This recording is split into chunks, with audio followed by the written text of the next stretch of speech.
Hello and welcome to electrical power. आज का हमारा टॉपिक है, सेकंड लेक्चर है। इसमें हम डिस्कस करेंगे डीसी मशीन का जो कंस्ट्रक्शन पार्ट्स होते हैं उनके बारे में डिटेल्स में डिस्कस करेंगे। ओके, तो ये हमारा फर्स्ट लेक्चर जो था उसमें मैंने इंट्रोडक्शन और बेसिक कंस्ट्रक्शन बताया था। आज हम सेकेंड लेक्चर में हम जो कंस्ट्रक्शन पार्ट होते हैं डीसी मशीन के उनके बाद डिटेल्स में जानेंगे। तो हमारी जो डीसी मशीन होती है ना, चाहे वो डीसी जनरेटर हो या फिर डीसी मोटर हो, दोनों का कंस्ट्रक्शन नियरली सेम रहता है। तो ये हमारा एक डीसी मशीन है जिसका हमने डायग्राम बनाया है। जो डीसी मशीन है उसमें जो पार्ट्स हैं, पहला पार्ट हमारा रहता है योक, जो कि आउटर मोस्ट पार्ट होता है ना। सेकंड हमारे रहते हैं पोल्स और थर्ड हमारी रहती है फील्ड वाइंडिंग। ओके, फिर हमारे फोर्थ रहता है armature and armature conductor. Okay, फिर आर्मेचर वाइंडिंग होती है, ब्रशेस होते हैं, कम्यूटेटर होता है और टर्मिनल बॉक्स होते हैं, है ना। तो ये तो रहा हमारा डायग्राम ऑफ डीसी मशीन। अब हम इसके पार्ट्स के बारे में वन बाय वन डिस्कस करेंगे। तो चलिए स्टार्ट करते हैं। फर्स्ट हमारा रहता है योक। तो योक जो रहता है वो आउटर मोस्ट प्रोटेक्टिव कवर होता है, protective cover for DC machine. जो हमारी डीसी मशीन है ये, है ना, इसका जो आउटर मोस्ट प्रोटेक्टिव कवर होगा, ये सबसे बाहर वाला जो आउटर मोस्ट प्रोटेक्टिव कवर है, ये हमारा कहलाता है योक। ओके, इसे हम योक बोलते हैं and it is responsible for protection of insulating material that are used inside of inside. Okay, तो मोटर के अंदर जितने भी हमने मटेरियल्स का यूज किया है, जो जो हमने पार्ट्स यूज किए हैं, तो उन सबको ये क्या करता है, प्रोटेक्ट करता है ना। इसकी रिस्पॉन्सिबिलिटी होती है प्रोटेक्शन देना, है ना। इसके और भी मेन काम होते हैं, बट यहाँ पे पहला काम इसका हो गया प्रोटेक्टिव कवर होता है डीसी मशीन के लिए। ओके, सेकंड ये क्या करता है, it protect all the component inside from dust, moisture और any other gases from the environment. तो ये क्या करेगा, जो भी कंपोनेंट्स हैं, है ना, मैंने भी आपको बताया कि क्या करता है, जितने भी हमने कंपोनेंट यूज किया उन सबको प्रोटेक्ट करता है ना। किस तरीके से प्रोटेक्ट करेगा ये, डस्ट, मॉइस्चर या कोई भी अदर गैसेस है या फिर एनवायरनमेंट में जो भी है मॉइस्चर वगैरह, उन सबसे क्या करेगा ये, प्रोटेक्ट करेगा उनको, है ना। थर्ड इसका जो वर्क होता है वो क्या होता है, it cause a mechanical support, है ना। ये क्या करेगा, हमें मैकेनिकल सपोर्ट देगा मोटर में या फिर डीसी मशीन बोलेंगे हम यहाँ पे, है ना। तो डीसी मशीन को ये क्या करेगा, मैकेनिकल सपोर्ट देगा and it is robust. The magnetic flux required for a production of EMF is pass through its yoke. अब ये योक क्या होगा हमारा, इस मटेरियल जो है वो फेरोमैग्नेटिक मटेरियल से बनाया जाता है ना। तो ये क्या करता है, इसका जो मेन काम रहता है वो क्या करता है, ये जो भी मैग्नेटिक फ्लक्स रहता है ना, जिसकी जरूरत होती है ईएमएफ इंड्यूस्ड करने के लिए, तो वो क्या होता है, जो भी मैग्नेटिक फ्लक्स होगा, मेन फ्लक्स जो होता है मैग्नेटिक फ्लक्स, वो क्या होता है, पास होता है इस योक के थ्रू। मतलब ये क्या करता है, मैग्नेटिक फ्लक्स को एक पाथ देता है ना, जिससे मैग्नेटिक फ्लक्स क्या करे, इजीली पास हो सके और ईएमएफ जो है वो इंड्यूस हो सके हमारा रोटर में, आर्मेचर में, है ना।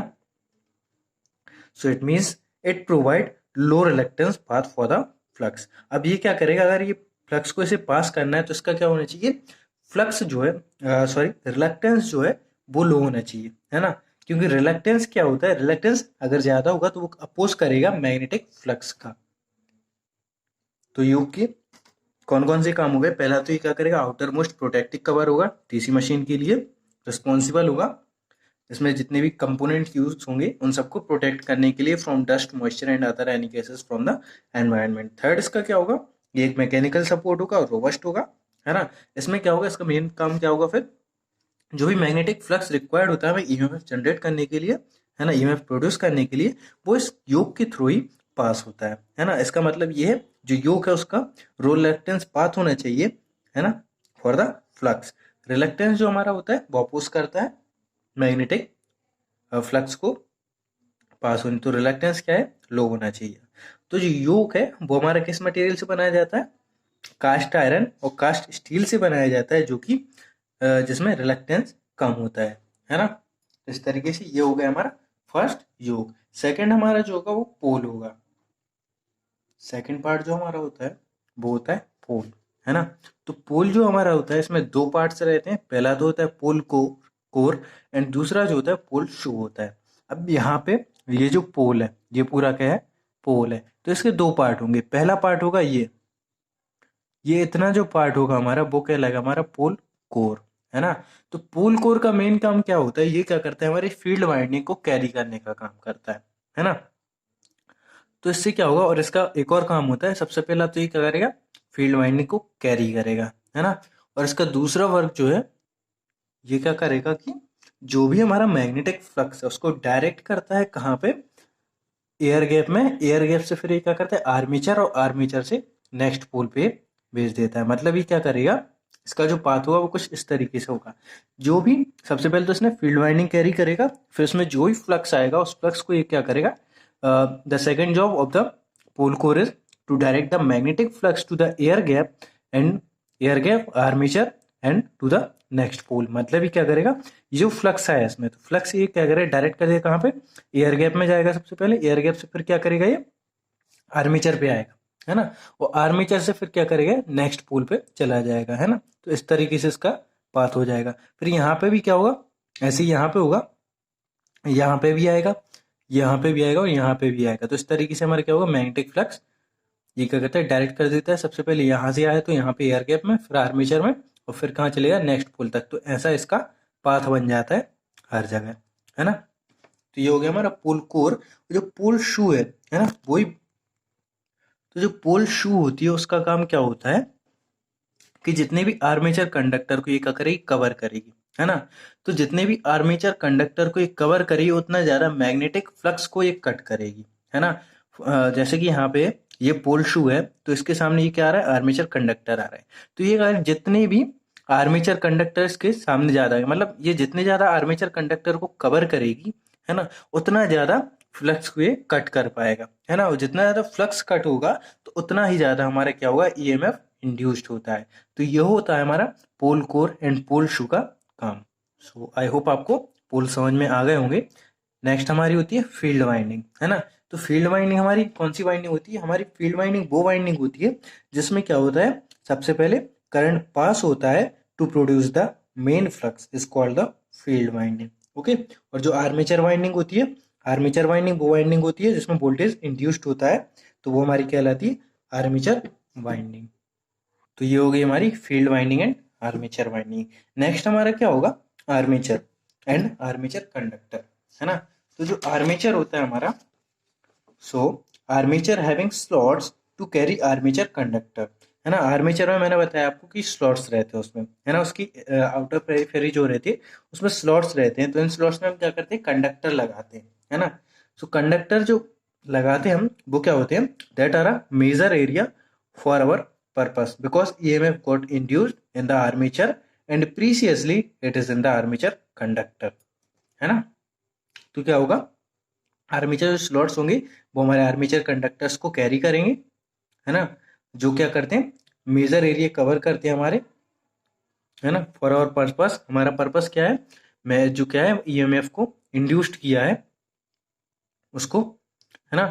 So because EMF got induced in the armature, EMF हम जानते हैं आर्मेचर में इंड्यूस्ड होता है and precisely it is in armature conductor. So obviously this armature conductors और armature winding is nothing but a simple winding wire just like a field winding. तो armature conductor या फिर और आर्मेचर वाइंडिंग जो होती है वो ज़्यादा कुछ नहीं होता, एक वायर सिंपल वाइंडिंग होती है जो वायर की हेल्प से की जाती है ना। उसे हम केवल नाम उसका अलग हो जाता है आर्मेचर वाइंडिंग, क्योंकि वो क्या की गई है, आर्मेचर पर की गई है और उसमें क्या होगा, ईएमएफ इंड्यूस्ड होगा, है ना। तो इस वजह से उसका नाम है आर्मेचर वाइंडिंग, जो कि फील्ड वाइंडिंग की तरह ही होती है। और उसी जिस वायर से हम फील्ड वाइंडिंग करते हैं उसी वायर से हम क्या करते हैं, आर्मेचर वाइंडिंग भी करते हैं। तो बस नाम अलग है और उसका थोड़ा सा काम अलग है। फील्ड वाइंडिंग में हमारा मेन फ्लक्स प्रोड्यूस होता है और जो हमारे आर्मेचर वाइंडिंग होती है उसमें क्या होता है, ईएमएफ इंड्यूस्ड होता है ना। And it is made up of copper plus we have a slots for connecting a shaft and air ducts employed for cooling purpose, है ना। In armature EMF is induced. तो क्या हो गया यहाँ पे कि सबसे पहले तो क्या हुआ, आर्मेचर जो होता है उसमें बहुत सारे स्लॉट्स होते हैं, उन स्लॉट्स में क्या होते हैं, कंडक्टर्स लगाते हैं हम, है ना। कंडक्टर, क्योंकि हम जानते हैं कि ईएमएफ जो इंड्यूस्ड होता है वो आर्मेचर होता है एंड प्रीशियसली किसमें होता है, कंडक्टर्स में होता है। तो यहाँ पे क्या करते हैं, आर्मेचर कंडक्टर्स और आर्मेचर वाइंडिंग जो है वो ज़्यादा कुछ नहीं है, बस एक प्रकार की वाइंडिंग ही होती है, फील्ड वाइंडिंग की तरह, जिसे हम क्या करते हैं, कॉपर से करते हैं, कॉपर वायर से करते हैं, है ना। इसमें क्या होते हैं, जो हमारा आर्मेचर होता है उसमें क्या होते हैं, और भी जो स्लॉट, जिसमें इसमें जो स्लॉट्स होते हैं, और है ना, तो उन स्लॉट्स पे क्या होता है, हम शाफ्ट कनेक्ट कर देते हैं और एयर डक्ट्स कनेक्ट कर देते हैं। एयर डक्ट्स हम क्यों लगा रहे हैं, क्योंकि हमें कूलिंग पर्पस के लिए लगाते हैं उसकी, है ना, क्योंकि मोटर गर्म होगी, डीसी मशीन जो है वो हमारी चलेगी तो उसमें गर्म होगी, हीट जनरेट होगी, गर्म होगी, तो उसको हमें कूल भी करना पड़ेगा, तो कूलिंग पर्पस के लिए हम एयर डक्ट्स का यूज करते हैं। तो आर्मेचर जो हमारा, उसमें हमारा क्या होगा, ईएमएफ इंड्यूस्ड होगा, है ना। तो इस आर्मेचर में, ये जो आर्मेचर है इसमें ये स्लॉट्स हैं और यहाँ पे कंडक्टर्स लगे रहते हैं और आर्मेचर वाइंडिंग रहती है ना। तो अब नेक्स्ट हमारा क्या है, कम्यूटेटर। ये जो है ये हमारा कहलाता है कम्यूटेटर, है ना। तो कम्यूटेटर का बहुत इंपॉर्टेंट रोल होता है यहाँ पे। तो जो commutator is very important part of a DC machine. Commutator is a mechanical rectifier, है ना, एक मैकेनिकल रेक्टिफायर होता है। So whatever current has been developed और whatever EMF has been induced in the armature current that needs to be taken out for that purpose, it is first connected to a armature commutator। तो क्या हो रहा है, हमारा commutator है ना, एक प्रकार का मैकेनिकल रेक्टिफायर होता है। तो इसमें जो भी करंट या फिर जो भी ईएमएफ इंड्यूस्ड हो रहा है ना, in the armature current, that needs to be taken out for the purpose, है ना। जो भी जिस पर्पस से हम उसको इंड्यूस्ड कर रहे हैं, करंट वोल्टेज को, है ना, जो भी करंट या फिर जो भी वोल्टेज उसमें मतलब ईएमएफ इंड्यूस्ड हो रहा है, वो जिस भी पर्पस के लिए हम इंड्यूस्ड कर रहे हैं उसको हम क्या करेंगे, बाहर निकालना होगा हमें, उस पर्पस के लिए, उसको यूज करने के लिए, मतलब, है ना। तो सबसे पहले उसको क्या करेंगे अपन, है ना, किस में कनेक्ट कर देते हैं, कम्यूटेटर में कनेक्ट कर देते हैं। जो भी वोल्टेज या करंट इंड्यूस्ड हुआ है उसको सबसे पहले हम किसे देते हैं, कम्यूटेटर को देते हैं, है ना।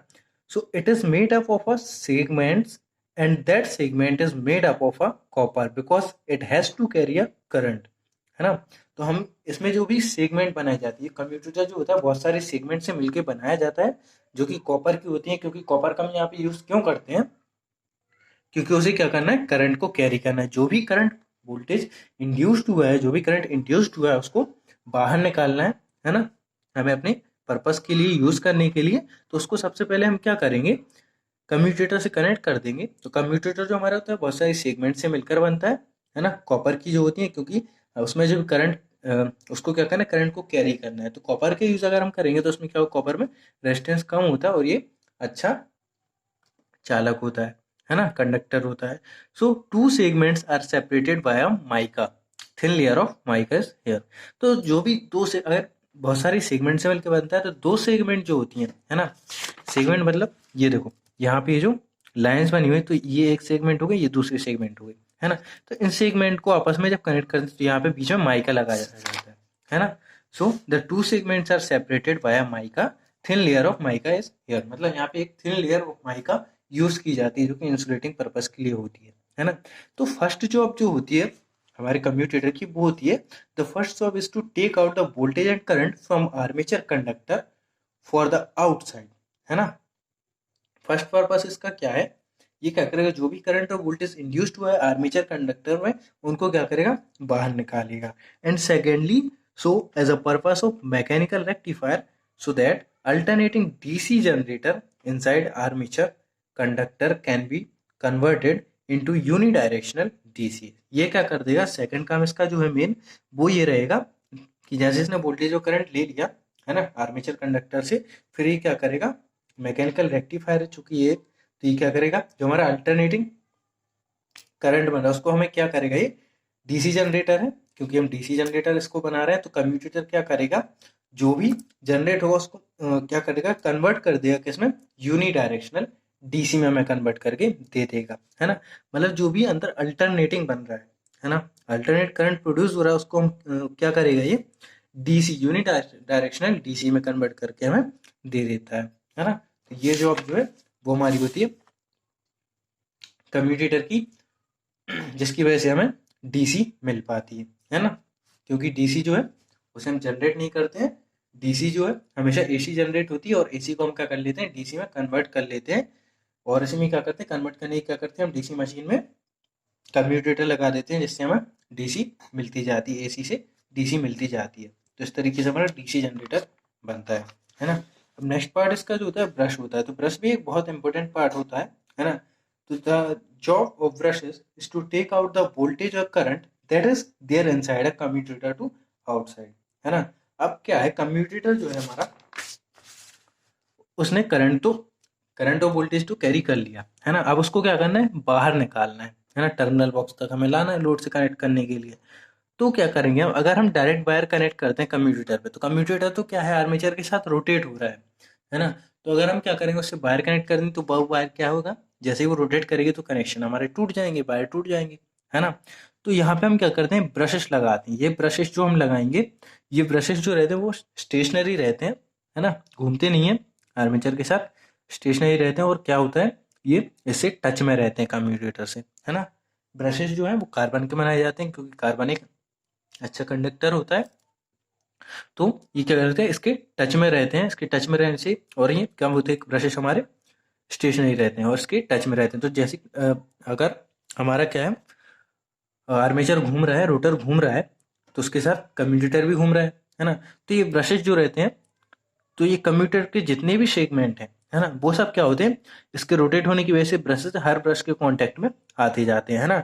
और जितना भी इसमें करंट ईएमएफ वोल्टेज इंड्यूस्ड हो रहा है, करंट इंड्यूस्ड हो रहा है, वो सब क्या होता है इन ब्रशेस की हेल्प से, चूंकि ये टच होते रहते हैं और हर सेगमेंट से इसके टच होते हैं, क्योंकि कम्यूटेटर रोटेट कर रहा होता है with rotor, with means armature, है ना। तो वो क्या करते हैं ब्रशेस हमारे जो भी पावर यहाँ पे ये रिसीव करता है, वो ब्रशेस की हेल्प से हम यहाँ से क्या करते हैं बाहर निकाल लेते हैं और हमारे लोड का कनेक्ट कर देते हैं लोड को, है ना।